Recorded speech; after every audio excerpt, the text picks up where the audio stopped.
दोस्तों, हमारी आज की कहानी बहुत ही ज्यादा फनी, रोमांटिक और इंटरेस्टिंग होने वाली है। ये कहानी थोड़ी कंफ्यूजिंग है, लेकिन मैंने इसे आप लोगों के लिए बहुत ही अच्छे से एक्सप्लेन किया है। इसीलिए अगर आप इसे अच्छे से एंजॉय करना चाहते हो तो इसे कहीं पर भी स्किप मत करना। तो कहानी की शुरुआत में हम नारा को देखते हैं। आज उसकी शादी थी। वहीं दूसरी तरफ उसका बॉयफ्रेंड जियोंग अपने दोस्त बागी के बार को बंद करवाकर उसी के साथ बैठकर रो रहा था, क्योंकि 6 साल के रिलेशनशिप के बाद नारा शादी किसी और से कर रही थी। जियोंग ने अपने दोस्तों से कहा कि नारा शादी करने वाली है और मैं नर्क में जाने वाला हूँ, जिस पर उसके दोस्त बागी ने उससे कहा कि चुप करो यार, तुम हमें छोड़कर कहीं नहीं जा रहे। तभी बार के डोर को कोई जोर जोर से नॉक करने लगा। जियोंग ने जैसे ही दरवाजे को खोला, उसके पैरों के तले जमीन खिसक गई, क्योंकि उसकी गर्लफ्रेंड वेडिंग ड्रेस में उसके सामने खड़ी थी। उसे देखते ही जियोंग उसके पैरों में गिर गया और कहने लगा कि बाबू, मैं बस तुम्हें लेने के लिए आने ही वाला था। नोरा ने जब इसके बारे में उसके दोस्तों से पूछा तो वो कहते हैं कि हाँ हाँ भाभी जी, हम बस आपको उठाने का प्लान ही बना रहे थे।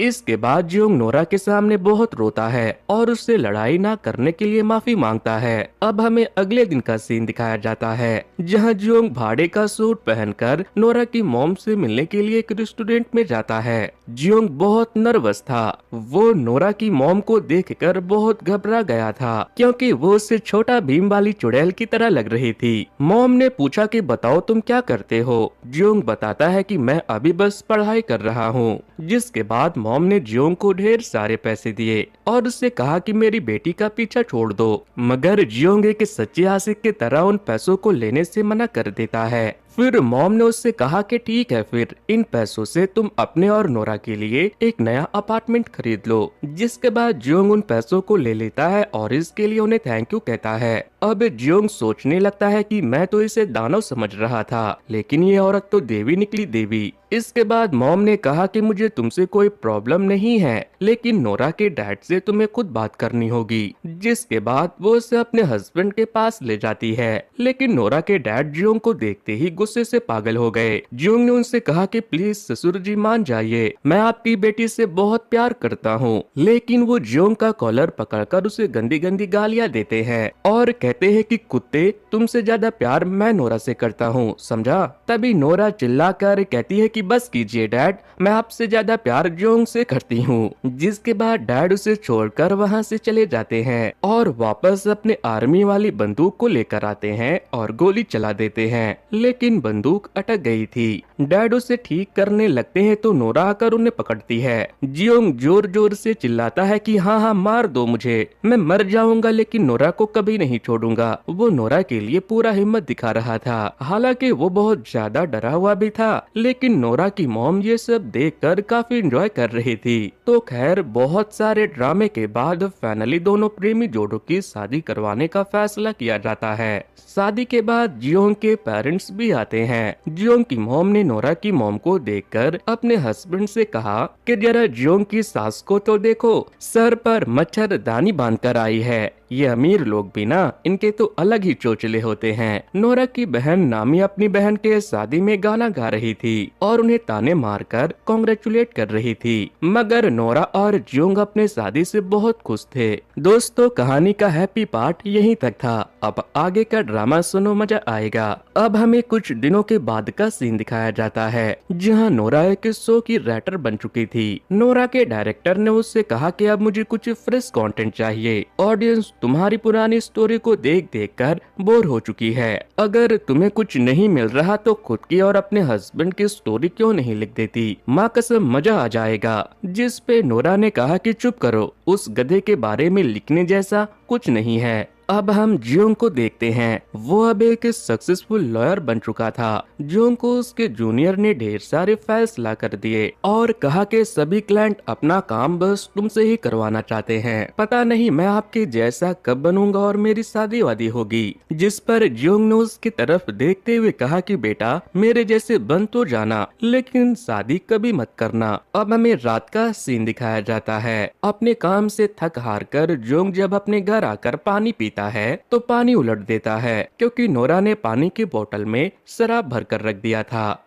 जिसके बाद वो नोरा के ऊपर बहुत चिल्लाता है, लेकिन नोरा अपने एयरपॉड के वॉल्यूम को तेज करती है और शराब पीते हुए मूवी रिव्यू हिंदी के वीडियोस देखने लगती है। मगर जियोंग उसके ऊपर कंटिन्यू चिल्लाता रहता है कि तुम ऐसी हो वैसी हो, पागल जैसी हो। ये आज का नया नहीं था, दोनों एक दूसरे से बहुत ही ज्यादा परेशान हो चुके थे। अब हमें कुछ दिनों के बाद कोर्ट का सीन दिखाया जाता है, क्योंकि दोनों की लड़ाई इतनी बढ़ गई थी कि अब दोनों को एक दूसरे से डिवोर्स चाहिए था। जियोंग ने जज से कहा कि पता नहीं मैंने कौन सा गुनाह किया था जो इस छिपकली के चक्कर में पड़ गया। जिस पर नोरा ने कहा कि जज साहब, जिसकी शक्ल खुद तेल चट्टे की जैसी हो वो दूसरों को छिपकली कैसे बोल सकता है। जजेस ने दोनों को शांत होने को कहा। फिर एक जज ने पूछा कि तुम दोनों की लड़ाई कब शुरू हुई। इसके बाद सीन पास्ट में चली जाती है। शादी के कुछ ही दिनों के बाद एक दिन जियोंग ने नोरा से पूछा कि मेरे दोस्त की बहन की शादी है, मैं गिफ्ट में उसे $100 दे दूं क्या। जिस पर नोरा ने कहा कि अरे यार, तुम बेरोजगार आदमी हो, क्या जरूरत है बेवजह पैसे खर्च करने की। फिर अगले दिन जब नोरा जियोंग को कॉलेज छोड़ने के लिए जाती है तो उससे पूछती है कि तुम्हें पॉकेट मनी चाहिए क्या। जिस पर जियोंग कहता है कि मैं साला बेरोजगार आदमी, मैं भला फालतू में पैसे कहाँ खर्च करूँगा। फिर शाम को जियोंग जब घर आता है तो बहुत लेट हो गया था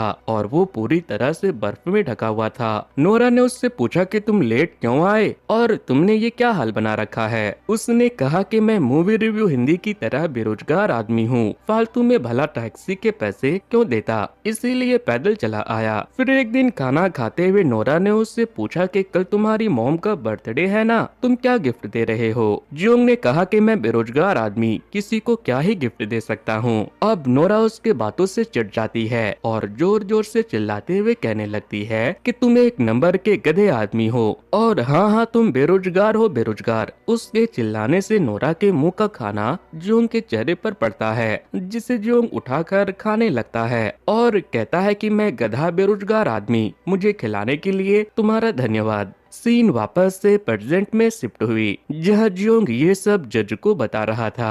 फिर उसने कहा कि यह अपने मुंह में चांदी का चम्मच लेकर पैदा हुई थी, ये दूसरों के मजबूरी को कभी समझ ही नहीं पाई। नोरा कहती है कि यह अपनी बातें तो बता ही नहीं रहा जो मैंने इसके वजह से झेला है। सीन वापस से पास्ट में शिफ्ट होती है, जहाँ एक बार नोरा जियोंग के पेरेंट्स के घर घूमने के लिए जाती है। नोरा को कोई भी काम करना नहीं आता था, जिसके लिए जियोंग की मॉम उसे बार बार टोकती थी और उसे याद दिलाती थी कि तुम अमीर लोग भी ना, तुम्हें कोई भी काम नहीं आता, तुम बस चीजों की बर्बादी करते हो।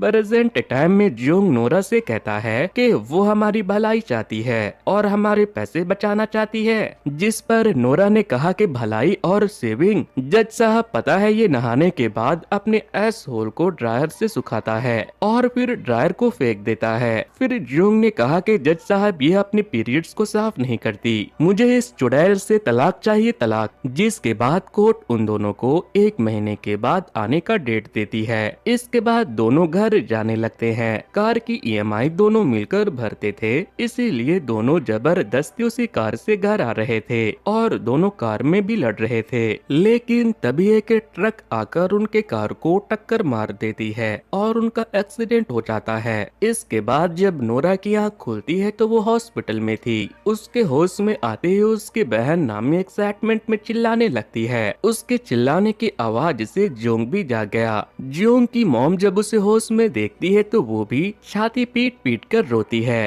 कि हे भगवान, मेरे लाल पीले हरे नीले को किस डायन के चंगुल में फंसा दिया जो उसका ये हाल हो गया। लेकिन तभी जियोंग ने अपनी मॉम से पूछा कि आंटी जी आप कौन हो। जिस पर जियोंग के डैड कहते हैं कि तुम्हारा स्क्रू ढीला हो गया है क्या। इसके बाद जियोंग की मॉम नारा के पास जाती है तो वो उन्हें देखकर डरने लगती है। जिस पर मॉम कहती है कि लो जी लो, इसका तो ढीला होकर गिर ही गया। फिर डॉक्टरों ने उन दोनों के पेरेंट्स को बताया कि एक्सीडेंट के वक्त दोनों को एक जगह पर चोट लगी, इसीलिए दोनों की यादाश्त चली गई। दूसरी तरफ एक नर्स ने उन दोनों को बताया कि तुम दोनों हस्बैंड वाइफ हो। जिसके बाद जियोंग अपना बाल संभालते हुए नोरा से हेलो कहता है और मन ही मन सोचता है कि वह यार, इतनी खूबसूरत लड़की मेरी वाइफ कैसे बन गई। मगर नोरा उसे देखकर सोचती है कि अरे यार ये छपरी मेरा हस्बैंड कैसे बन गया। अगले सीन में हम देखते हैं कि जियोंग हॉस्पिटल के बाहर अपने मैरिजेस के फोटो को देखकर बहुत खुश हो रहा था।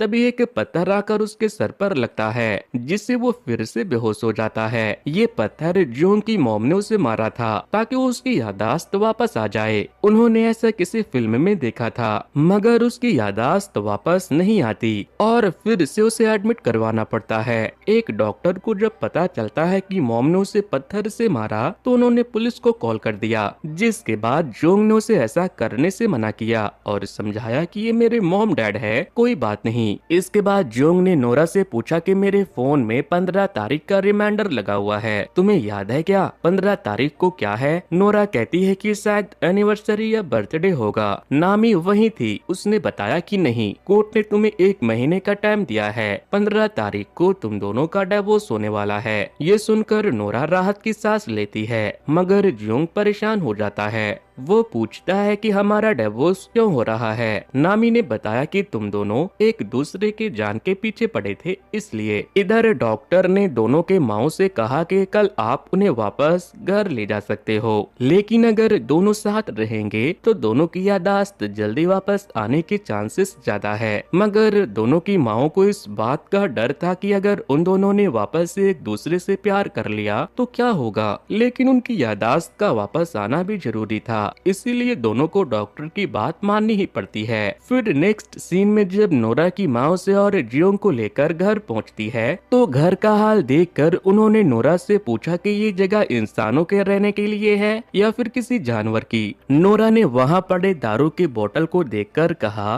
कि हे भगवान, मेरा हस्बैंड इतना दारू पीता है। तभी नामी उसे बताती है कि ये सब तुम्हारा है, जिस पर नोरा ने कहा कि है, इसने मुझे पता नहीं कितना परेशान किया होगा जो मैं इतना ड्रिंक करने लगी। फिर मॉम नामी को अपने साथ कमरे में ले गई और उसे कहा कि तुम यहीं रहोगी और देखना कि ये दोबारा से प्यार में ना पड़ जाए क्योंकि इनका डिवोर्स होने वाला है। लेकिन नामी कहती है कि मैं इन दोनों पागलों के साथ नहीं रह सकती। तभी उसकी नजर मॉम के गाड़ी पर पड़ी तो उसने कहा कि ठीक है, इसके लिए मैं मान जाती हूँ। इसके बाद मॉम वहाँ से जाने लगी और जाते हुए दोनों को याद दिलाया कि भूलना मत, तुम दोनों का डिवोर्स होने वाला है। मॉम के जाने के बाद नामी दोनों से घर की साफ सफाई करवाती है और फिर खाते हुए उन्हें समझाती है कि भूलना मत, तुम यहाँ बस इसलिए हो ताकि तुम्हारी मेमोरी वापस आ जाए। कई दिन बीत जाते हैं लेकिन उनकी यादाश्त वापस नहीं आती। फिर उनकी यादाश्त को वापस लाने के लिए एक पार्टी रखी जाती है जिसमें दोनों के सारे रिलेटिव्स और फ्रेंड आते हैं ताकि उन्हें देखकर उनकी यादाश्त वापस आ जाए। दोनों को साथ में करीब बैठे हुए देखकर नोरा के डैड ने जियोंग को धमकाया कि उससे दूर होकर बैठ, नहीं तो मैं गोली मार दूंगा। मगर जियोंग को लगता है कि शायद नोरा के डैड उसे बहुत मानते हैं, इसीलिए वो उसके साथ हंसी मजाक कर रहे हैं। इसके बाद एक के बाद एक बहुत सारे गेस्ट आते हैं और नोरा और जियोंग के साथ अपनी अपनी मेमोरी शेयर करते हैं। कोई उनके साथ अपने स्कूल की मेमोरी शेयर करता है तो कोई दोस्ती की, लेकिन लाख कोशिश के बाद भी दोनों को कुछ याद नहीं आता।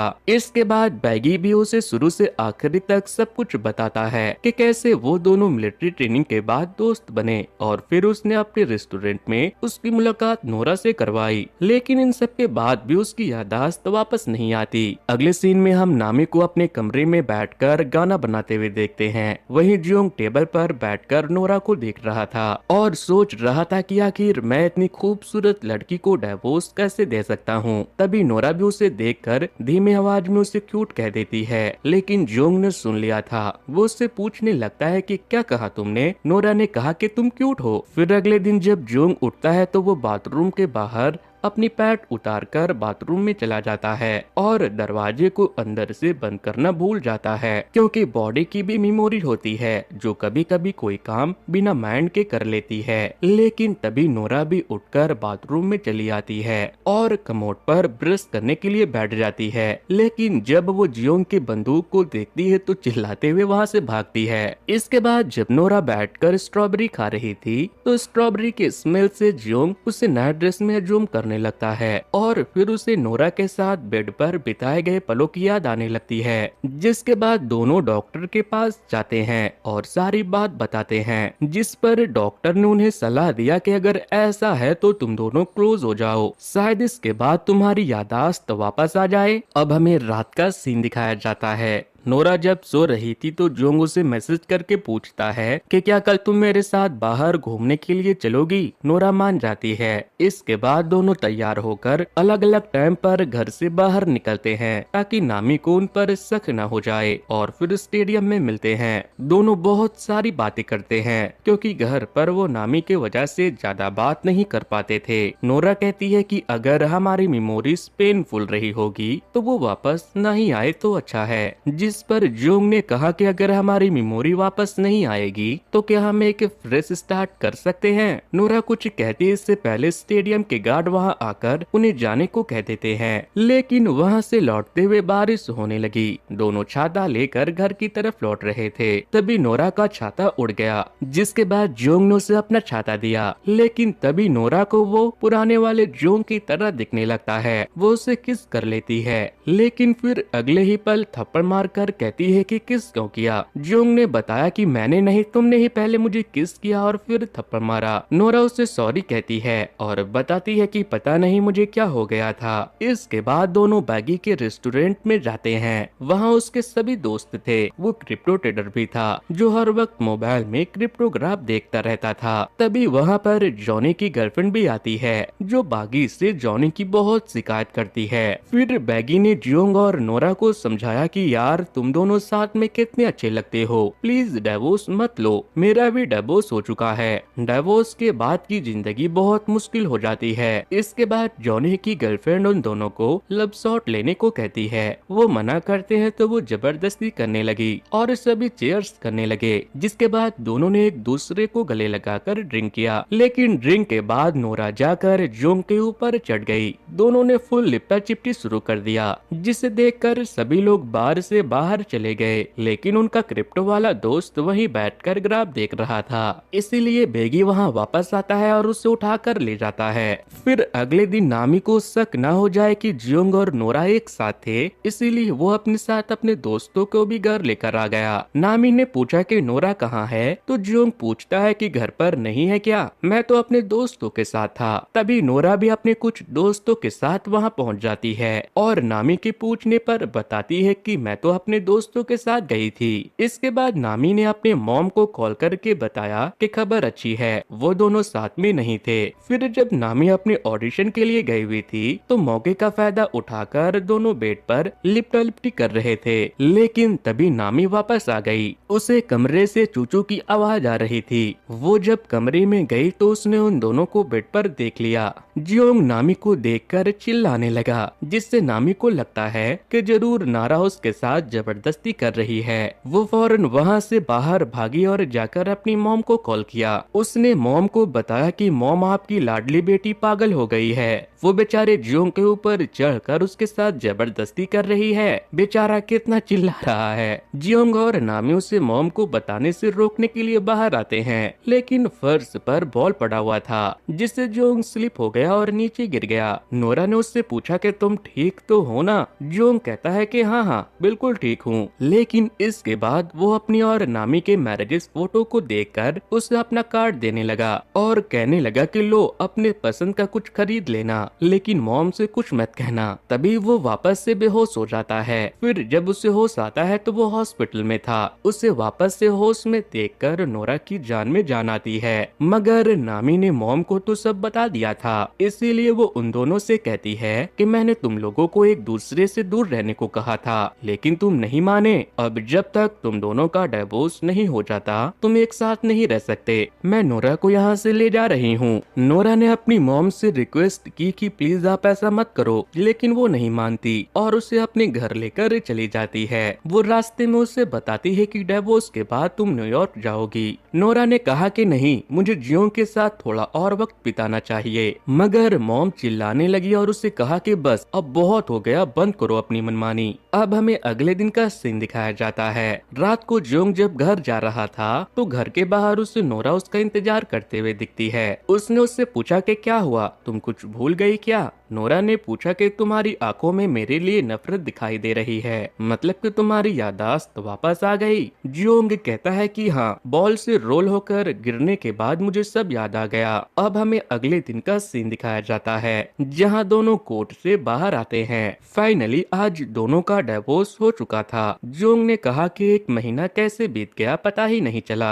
मगर नोरा ने उससे कुछ नहीं कहा, बस गुड लाइफ कहकर वहाँ से चली गई। रात को नोरा के डैड अपनी बेटी के लिए परेशान थे। वो नहीं चाह रहे थे कि उसकी बेटी न्यूयॉर्क जाए, मगर नोरा की मॉम उससे अपना सामान पैक करवा रही थी। लेकिन तभी उन्होंने नोरा के चेहरे की मायूसी को देखा। अब हमें अगले दिन का सीन दिखाया जाता है जहाँ जियोंग के दोस्त घर खाली करने में उसकी मदद कर रहे थे, क्योंकि ये घर जियोंग ने नोरा के मॉम के पैसों से लिया था। तभी बैगी ने आकर जियोंग को बताया कि भाई वो छोटा भीम वाली चुड़ैल आई है। जियोंग उसके पास गया तो मॉम ने पूछा कि तुमने अभी तक घर खाली क्यों नहीं किया? जियोंग कहता है कि मैं बस जा ही रहा हूँ। इसके बाद मॉम ने कहा कि मेरी नारा 8:20 के फ्लैट से न्यूयॉर्क जा रही है, तुम उससे पहले यहाँ से निकलो। इसके बाद वो वहाँ से जाने लगी और फिर से कहा कि मेरी नारा 8:20 के फ्लैट से न्यूयॉर्क जा रही है। वो उसे इनडायरेक्टली हिंट दे रही थी कि तुम जाकर नोरा को रोक लो, लेकिन उस गधे को समझ ही नहीं आता।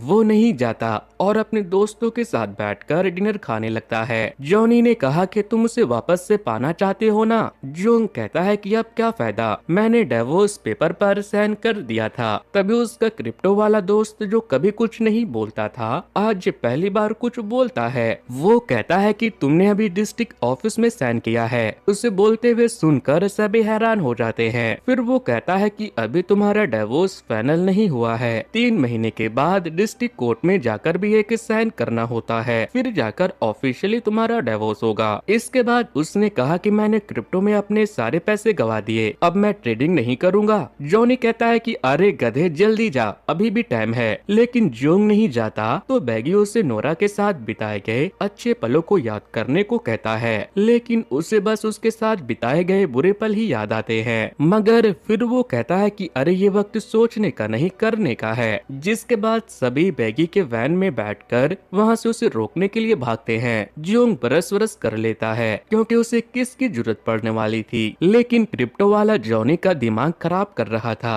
और उसे गाड़ी तेज भगाने को कह रहा था। एयरपोर्ट पहुंचकर जियोंग जॉनी का कोट ले लेता है ताकि वो नोरा के सामने स्मार्ट दिख सके। वहीं नोरा की दोस्त और जॉनी की गर्लफ्रेंड पहले से ही वहाँ उसे गुड बाय कहने के लिए आ गए थे। तभी जियोंग वहाँ आता है और उससे कहता है हमारा ब्रेकअप हुआ क्योंकि हमारे बुरी मेमोरीज ने अच्छी मेमोरीज को छुपा दिया। वो और भी बड़ी बड़ी फिल्मी लाइंस बोलता है। उसके लाइंस को सुनकर सभी खीखी कर रहे थे, लेकिन तभी नोरा ने अपने कानों से एयरपोर्ट निकाला और पूछा कि तुम कुछ कह रहे थे क्या? लेकिन वो स्क्रिप्ट भूल जाता है और उल्टी पुल्टी बातें कहने लगता है। जिसके बाद नोरा उसे गुड बाय बोलकर वहाँ से चली गई। अब सभी मायूस होकर वहाँ से वापस लौट रहे थे, लेकिन तभी नोरा वापस आ जाती है और जियोंग से कहती है कि तुम्हारे लिए मुझसे नफरत करना आसान है क्योंकि तुम्हारी यादाश्त वापस आ गई और अब तुम्हारे पास बस मेरे बैड मेमोरीज ही है, लेकिन मैं तुमसे नफरत नहीं कर सकती क्योंकि मेरे पास बस तुम्हारी अच्छी मेमोरी ही है। और अभी हमारा डिवोर्स फाइनल नहीं हुआ, 3 महीने के बाद डिस्ट्रिक्ट कोर्ट में फाइनल होगा, इसीलिए जब तक मेमोरी वापस नहीं आती क्या तुम मेरे साथ रह सकते हो?